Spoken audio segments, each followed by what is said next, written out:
Moments ago, we saw President Trump land in Davos, live here on the network, where he's prepping to address world leaders, with tensions growing over his threat of tariffs and his push for Greenland. There's the president right there. Our next guest has seen the president's foreign policy at work firsthand. Fox News contributor and former counselor to President Trump, Kellyanne Conway, is already in Davos. She joins us live from Switzerland. It's in the afternoon. Good morning. Good afternoon to you, Kellyanne.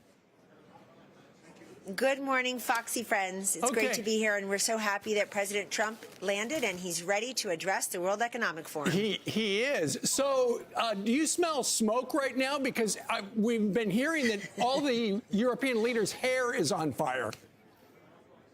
Yes, there is fire coming out of their ears as well, Steve. And look, a year ago, the president couldn't come because WEF was exactly the same time as his inauguration, but he did participate by video. And the conversation then was he's going to abandon Ukraine. He's going to abandon Ukraine. He did not abandon Ukraine. He's trying to get a peace deal there, as he has in so many other places.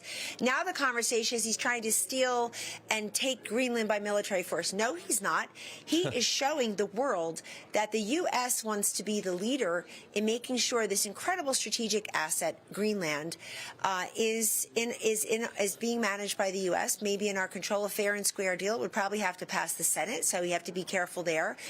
But this whole idea that he's going to do everything through force. Tomorrow he has the Peace Board. It's not called the Force Board. It's not called the War Board. 35 of the 50 leaders have accepted the invitation because he wants to be the president of peace. But he's going to come here. He's going to lay out all the great accomplishments of his first year, economically, domestically, but really internationally. He's gotten $18 trillion for our country in direct foreign investment. He has brought these peace deals. He has done trade deals. He has strengthened NATO, as Secretary General Rutte has said, by compelling all these countries to pay 5% to the common dues. NATO is for the common economic and military defense. So, of course, he should do that. But, of course, the prediction, he's going to destroy NATO. He's going to come in here. But they can't stop talking about him. Trump is always on their mind.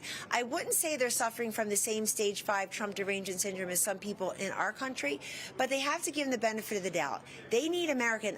Last thing about Greenland, I just want to say, if you look at Greenland, the Arctic shelf has been melting for a while now. There's a lot of infrastructure and important sea routes there. Russia has already spent over $110 million there. How come the same people up in arms that the U.S. may dare want to have Greenland as a strategic asset to help everyone, including Europe, where Ukraine and Greenland are, they don't get up in arms that Russia and China are already there. Yeah, it's so interesting. They want us to pay for NATO and their security supposedly against the Russians, but then they don't want us to secure Greenland, which would protect them from the Russians. So it makes no sense at all. So one of the things that we've been talking about here on the couch, Kellyanne, is how different this feels, right? From when Joe Biden was in charge, everyone's waiting for President Trump to arrive. It feels like nothing starts until he gets there. You've also told us in the commercial break that a lot of the wokey globalist stuff that they have been pushing, from climate to gender stuff, that all seems very muted this year. Has Trump blown that up, too, for the World Economic Forum? Well, they are all waiting for the star of the show, Donald Trump, and that he's been the big talk of Davos for the several days I've been here, obviously. And to your point, though, Rachel, I think it's an important one. I've noticed that some of these bigger center stage issues are now a footnote, if that at all. People just are not talking as much about climate and ESG and global warming. They're not talking about gender identity. And in fact, right near my hotel, as I walk to the USA House, more on that in a moment, there's a big gender equity, gender equality, women's stand-up house. It looks vacant most times I walk by. That must have been the centerpiece of Davos just a few short years ago. And when President Trump said he was coming to Davos, I had a conversation in the Oval in November, and he said, I'm going to Davos, and I'm one of the people helping with the USA House programming.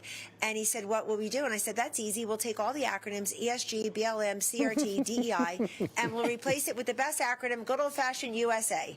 And that's what we've done with the programming at the USA House. Now, if you look at the program of the World Economic Forum, it still is strewn with some of this, that, and the other, the wokeness, but not the way it was when Biden lit it. Last point, Donald Trump does not suffer from the affliction of the rest of the world looking the other way. He's somebody who stares those problems, those issues, right? He's got Iran, he has Ukraine, Venezuela. This is a man who's going to help the people in these oppressed countries and always put America first. But why you put America first? You have to shore up the defenses for Europe as well. You have to take out dictators like Maduro, and you have to put people in Cuba and Iran on notice and keep striking these peace deals. And I think 2026 is going to be a great year economically, militarily, and putting America first, but not America alone, beginning with this speech. The president earlier teased news today. You'll probably hear it before we do. You're in Greenland. I guess it kind of feels like it here this week. She's in Switzerland. No, she's in Switzerland. Not I'm sorry. Greenland. She's talking Greenland.